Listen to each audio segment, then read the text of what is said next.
Mirasee. It's not so much the tool that's important, but the process and facilitation around the tool. And it seems like what he really focused on and was able to do effectively was to make sure that it's very hands-on in terms of how he connects with his students and brings them into a supportive community. And then both he and an assistant or facilitator are working to keep people engaged. Hello and welcome to Course Lab, the show that teaches creators like you how to make better online courses. I'm Ari Eni, the Director of Growth at Mirasee, and I'm here with my co-host, Abe Crystal, the co-founder of Rosario. Hey there, Ari. Today we welcome Joe Lépine to the show.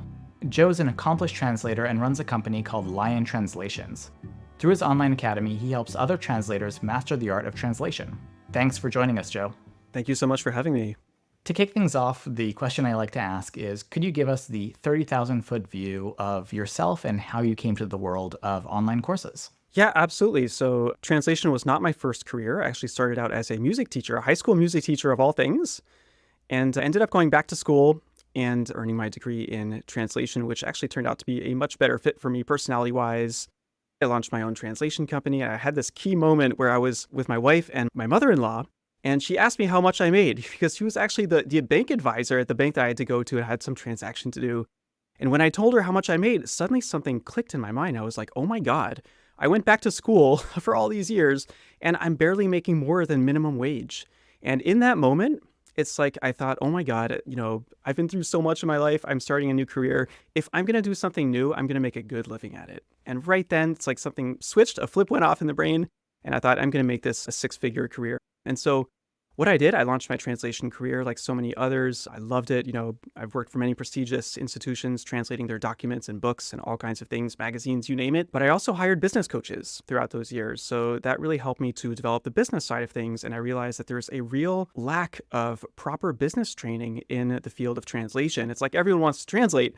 No one wants to learn the business side of it. And without that business side, you can really sort of have a fledgling career, but it's hard to really make it. So long story short, I built up my translation business, and at the same time, I learned all these business concepts. And I found that all the wonderful things I was learning were great, but not all of them were directly applicable to the world of translation. And I started putting together my own toolkit, if you will, of things that did work. All the wonderful strategies that I adapted, or in some cases that I created myself, or that I tailored. And with the pandemic, I actually taught university courses in translation myself. And with the pandemic, there was this big boom toward online training. So I had a lot of requests for online training. And it wasn't until a couple of years ago that suddenly a light bulb went off in my mind. I thought, oh my God, I've accumulated all this wealth of business information and directly tailored to translators. And there's really a lack of support with these things on the market. So I ended up creating my own course. And that's why I came to Mirasee, is to have a little bit of structure and to help do things right. Could you tell us a little bit more about your course? Kind of what do you teach translators in this course? What exactly do you take them through? So this is a 6-module journey that I take people through where they're learning with sort of the reflection piece, because you really can't know how to get to a goal until you've really taken stock of where you are. And so we start with identifying our participants' avatars and their unique value proposition, and then we drill down further into their unique selling proposition. And this causes a lot of angst, but it's also very, very productive work because we are often lacking that business perspective. So once they start to realize all the value they offer, then those become things they can build on. It starts to give them confidence in approaching clients that are perhaps a little bit more premium. And from there, we go into how to build out their online and offline presence. So it's really a very comprehensive course, and we get into prospecting as well, primarily using LinkedIn, but also other channels. And we finish off the course with some things about customer service, believe it or not, because that's not something most translators were trained in. And we finish with some ideas about value pricing and how to charge based on value rather than on units of production, which is a big problem in our field. Very cool. So it sounds like it's really giving them everything they need to know to have their own business. Well, that's exactly right. And many of them technically have their own business, but in fact, they're translating for agencies. And the agencies are sort of the middlemen, if you will, in the translation world. So many translators actually say they have a business, but they're not building a business. As long as you're working for someone who's doing your marketing for you and who's taking a cut, you aren't developing a clientele of premium clients. So you can certainly get by that way. But if you really want to roar, then you have to learn to do the marketing piece yourself. And it's totally doable. It's a learnable skill. But a lot of people have to learn that. So that's kind of some of what we're doing in our course. And so the people that you're attracting are mainly translators who essentially have a job but would like to have their own business? Or are they people who have their own business, they're just not succeeding in their own business, and so they're coming to you? Right. It's really the latter. It's what you just described. It's mostly people who have already struck out on their own. They have their freelance business, but they're perhaps not fulfilling their complete potential. And that's what we're working on in the course. We have had employees as well who are either preparing to switch into freelancing or who wanted to learn skills just in case. So we have had a little bit of everything, but the main profile, if you will, of our participants is people who have their business, but who are never really taught the business side of things and who can really succeed much more highly with a little bit of business know-how. Very cool. And so how long have you had this course? You were saying since the pandemic, like people have been asking for it for online training. So how long has this been going on? Oh, it's much more recent. In fact, so during the pandemic, that's when I started being called upon to do training through Zoom all over the world for associations and different people. And in 2022, with my colleague Anne-Marie Boulanger, we founded our own translation academy because we realized between the two of us, we had something like 30 or 40 different workshops that we could offer. And when you get to that point, it's like, hey, why don't we create our own thing? And so the idea was there early on because we did know that there was a demand, and we even created our own hybrid course early on after we created our business. And really, it was a great learning experience. But what I'm doing now is a much more developed version of that. It's optimized. Now, of course, there's still a lot of things to learn. I'm improving things as I go, but it's much further along in terms of giving people the support they need, because that's one of the big things I've learned is that you can get people to buy a course, but if you want them to get the result, you really have to work with them. It's a team effort, really. Everyone has to work together. That's why we have an online community now. We have a weekly call. I also offer help sessions. Like this week, my participants have a portfolio making help session. So not only do they have the training, but I'm also literally just opening up time where my assistant and myself were available. So she's helping with the technical things on Canva, and I'm there for content and for creative decision making. So in a nutshell, it's a very, very complete and I hope much improved version compared to our first attempt. That was a little bit of a shot in the dark. We knew there was a demand and we tried something, but thankfully we also learned from, our successes and also things that frankly didn't work very well. What were some of the things that didn't work well? So I think really the most important one is the support piece, because we had a lot of content. We had a lot of bonuses, that got a lot of people on board. So we actually sold quite well with our first hybrid course.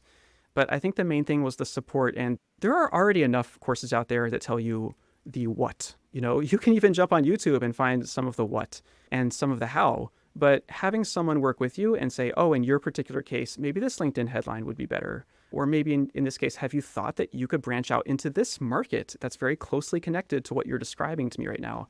That kind of help is really where the breakthroughs I find happen. And that requires a little bit of working with people. That's one reason why I love the hybrid course approach, because yes, you're providing content, but you're also working with people in a meaningful way so they can have those key breakthroughs that I find do require a little bit of time on my part, time on the part of my assistant as well. I think having the two pieces is where we're really getting a wow and getting traction, and people are posting a lot on LinkedIn. They're excited about the course. So I think that the main failure, I don't want to use the word failure. I think everything is a learning opportunity. But in our first course, there was insufficient support, I think. And then sometimes just breaking things down into smaller pieces, because that's what happens when you're an expert at something. If you've been in something for many, many years, you're an expert, you're renowned, that's great. But you develop a lot of implicit or tacit knowledge. And then when people come to your course, you need to make that explicit. And that means that you need to slow down. It means you need to break things down into pieces. You need to organize it well and make sure people can ask questions and those kinds of things. Our first attempt was a lot of information, but not a lot of really adequate support for people to get from point A to point B. Yeah, thanks for clarifying. So are you saying that the first version or your pilot of the course was built around pre-recorded content like videos or other pre-developed content as opposed to like running live sessions with people, for example? Right. So just to track back, this was our first sort of fledgling attempt early on, like during the pandemic. So that was not the pilot of what we're doing now. The pilot for what I'm doing now, I launched quite recently. I had our first group in January, and now I'm already with a second group. And so that's already a much more developed version. And so to answer your question more directly, the people do have their weekly call, but they also have the coaching check-ins. And one really wonderful thing that I discovered through Mirasee, how you can add the coaching check-ins as strategic times within the lesson so that people do have to earn them in a manner of speaking. And so that way, when they come to the coaching check-in, they're ready, they're there, they've done a little bit of work, and you can have a 30-minute call and have a breakthrough. And that's already a big improvement because I had a little bit of coaching help with the first group, but it was sort of haphazard, like book an appointment anytime you need help. And I find it works much better to have strategic check-ins. And the next step is to have my admin, so my assistant, she's going to be able to take some of those calls as well in the future with future groups so that we can divide the workload in some ways, because it gets to be a lot of hours in a lot of calls, which can be quite draining for a single person.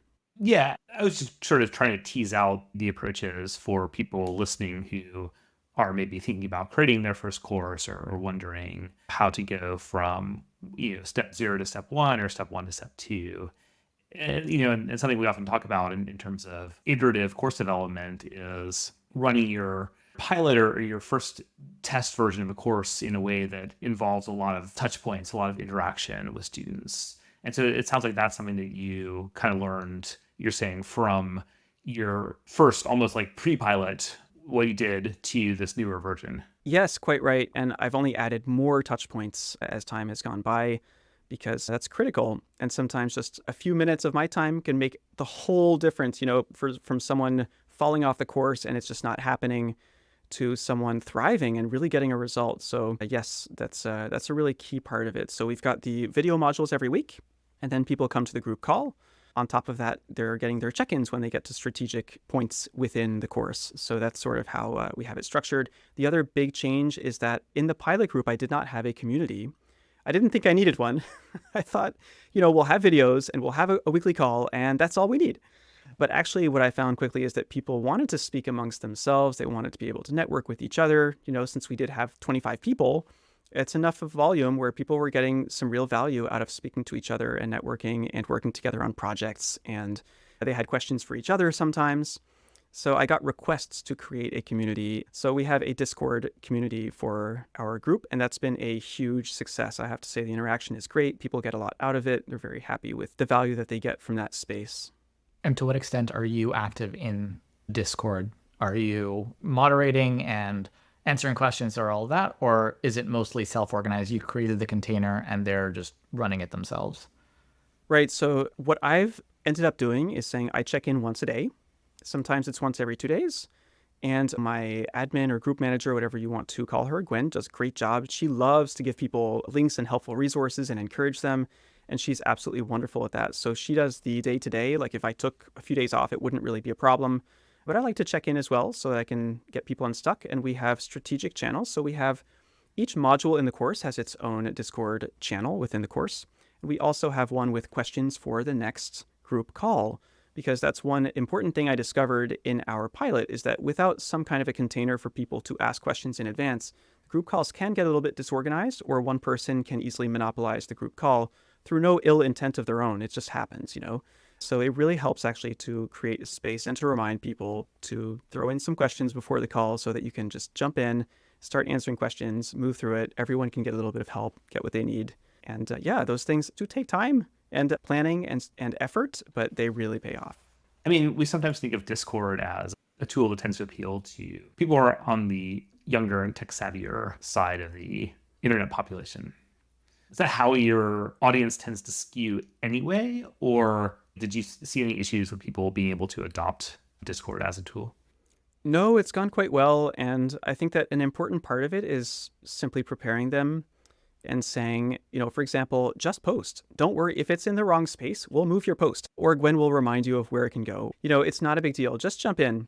Our participants are actually, a little bit on the older side. Like if you look at the overall workforce, for example, translators tend to be, a few years older than most workers, like all things taken together. So it's not a choice that we made specifically to cater to a younger audience. I think that it's more, I liked Discord for its simplicity. And there are also just some little things I did not like about Slack personally. I had problems logging in, constant double authentication, and I want to try to remove anything that can cause issues for participants because those friction points can quickly lead to people dropping off it's really important to have a strategy for those. Do you have essentially 100% participation on Discord? I would not say 100%. Most of our participants are active there. Some people who join the course find that they join and then one day later they get a massive project and they're completely swamped, right? And I reassure them and I tell them, like, you can jump in. This is a 10-week course. You have time. That's why we've made it a longer course, so that we can help people that are at sort of different points along the journey. Is there 100% participation on Discord? No, I think everyone is on there now, but not everyone contributes. Some people absolutely love it. Some people have simply told me I'm not a Discord person. Just like some people love the group calls and some people hate them. Some people prefer the one-on-ones. Some people hate the one-on-ones. So I found that it's good to have that mix. That's one thing I love about the hybrid model, is that you can cater to all the different people. And if you're organized and you have an admin like me for our Discord, then although it is still time consuming, it's 100% doable to have those multiple channels. Any other things you tried or other lessons learned that you think would be helpful for other course creators to learn from you? Yeah, that's a great question. You know, I almost feel silly saying this because it's such a simple thing, but I really organize things in threes. And really, whether you're talking about an individual lesson or your modules or how you're going to talk about things within a call, when someone asks a question, thinking in threes, I find, is really great. It's easy to remember things in threes. It makes things easy to process for short-term memory.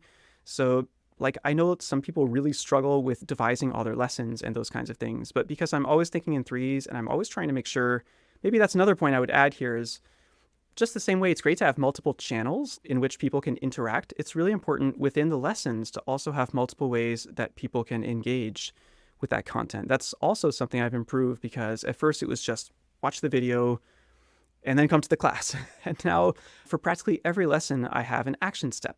So it might be a really little thing. You know, it could be drop a comment below and let me know how it's going for you. It might be do this one thing on LinkedIn today. Write one word that comes to mind when you want to define this element. But I have an action step for virtually everything now, and they're very small, and it's really great because people are engaging. It creates discussion. It creates things to talk about in the group calls. So it's great to not only engage in different ways during the calls and in our interaction, but also within the lessons, just having different modalities. One thing that I want to incorporate in the future is transcripts as well of the video lessons, because some people love the videos and other people, especially translators, right? They work with text. And so I'm not talking about interpreters, right? Interpreters translate live, translators are translating text. And so these are people who love to read. And that's one thing that never really came to mind when I was starting out. But today, thankfully, there are wonderful tools for transcription. So that's the next step for me, is to get all the videos in the course transcribed so that people can either watch the video or read the text. So one quick question in a completely different direction that occurred to me. We'll see if there's anything here or not. It occurs to me that the audience that you have, you know, these are all people who are essentially building a business in the same area. Mm-hmm. Have you had any people essentially balk at joining because, like, oh, I'm just going to go in with all of my competitors and, you know, I don't want to share my own process or anything like that because there are other people here that might steal it or anything like that. Did you have any of that, and what are your thoughts on that? Yeah, it's a super interesting question. So there's sort of two parts to it. In many cases, there is no problem because people are translating in different languages. We have people from all over the world, from South Africa to various parts of Europe to the US and Canada. So because people are working in different languages, there's no issue. And even within the same language pair, there are completely different fields. You know, if someone's in environmental translation and someone else does legal, there's no real overlap that's possible.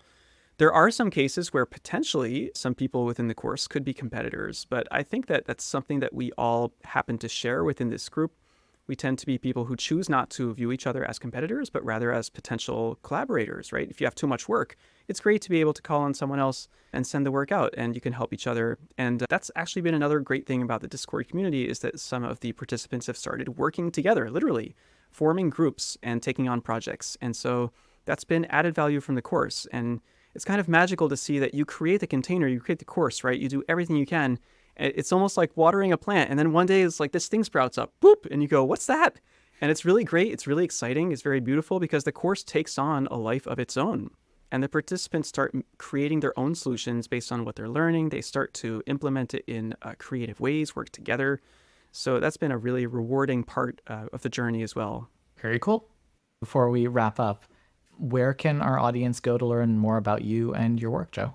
Our website is liontranslationacademy.com, and we offer a range of workshops every month, some of them free, some of them paid, and people who want to go further can jump on the waitlist for our next iteration of Squeak to Roar. We've already got over 30 people on the waitlist for the fall, and we're happy to take on everyone we can and help them as much as we can. Good to have that, yeah. Joe Lépine is a translator and trainer of translators. To learn more about his work, go to liontranslationacademy.com. That's liontranslationacademy.com. Now stick around for my favorite part of the show, where Abe and Ari will pull out the best takeaways for you to apply to your course.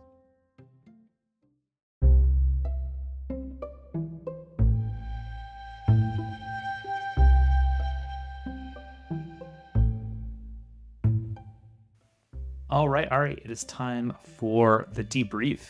Lots to catch up on here. Yep. But what were some of your favorite insights from Joe? So one thing that stood out to me, just because we haven't really heard many people who are using Discord before, is the fact that he is using it and it seems to be working pretty well. I had the same concern or thought as you did, that it would not be for kind of the older, less tech savvy people that people might be working with. But it sounds like that's his audience as well, and they seem fine with it. And it sounds like it's a good additional place of touch point for him as a course creator, which is interesting.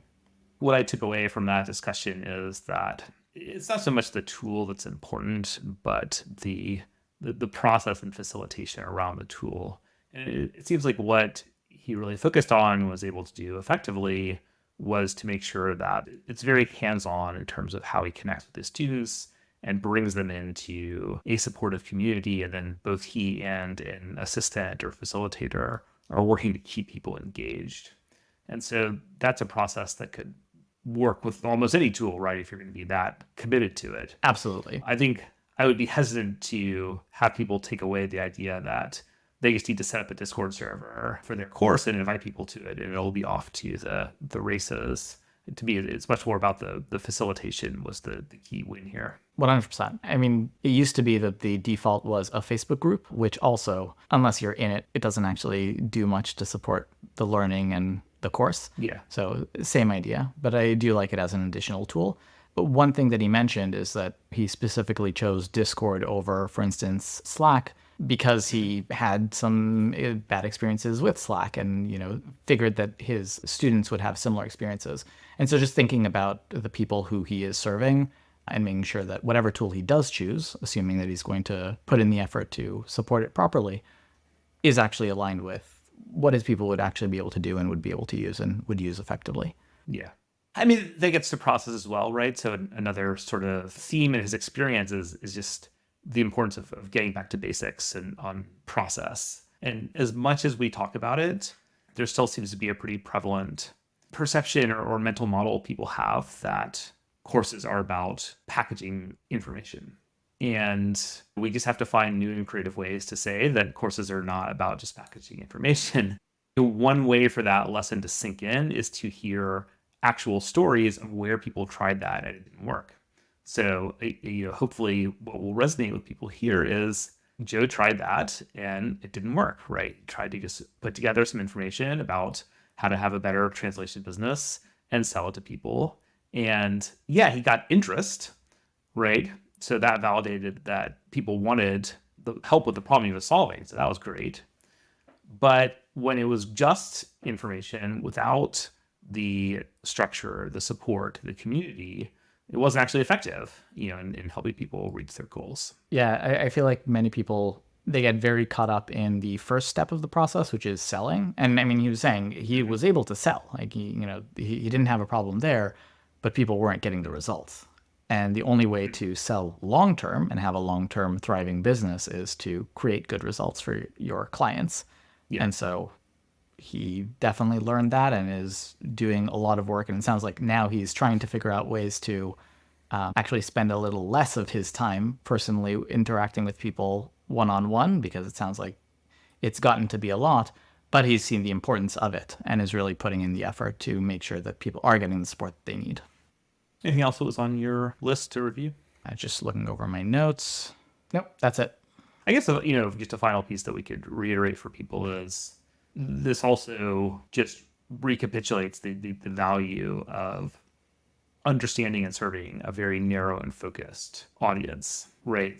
The group of people is very clear. It's professional translators, right? There's just no ambiguity about who he's serving. And he's not trying to do everything for that group either, right? It's really about helping them with their marketing and client acquisition and having a thriving business, right? He doesn't also try to tackle like, here's how you become a more nuanced and effective translator of Italian or whatever. And here's how you do all these other things that translators need to do. It's got a clear focus.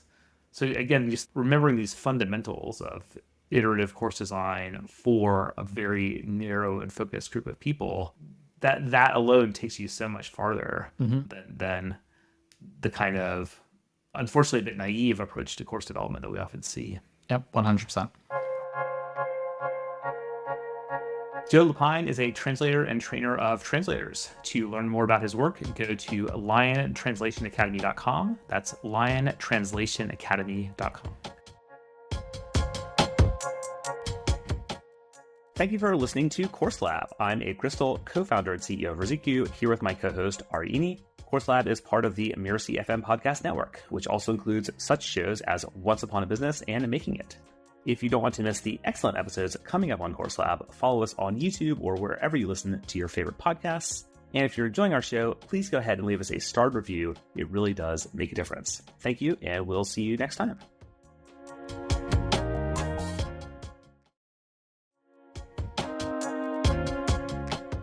All right, Ari, do you know who we're talking to next time? Next time, we've got Oliver Gleason. He helps early career professionals think, act, and perform like C-level executives. That sounds really interesting. Yeah, I'm really looking forward to it.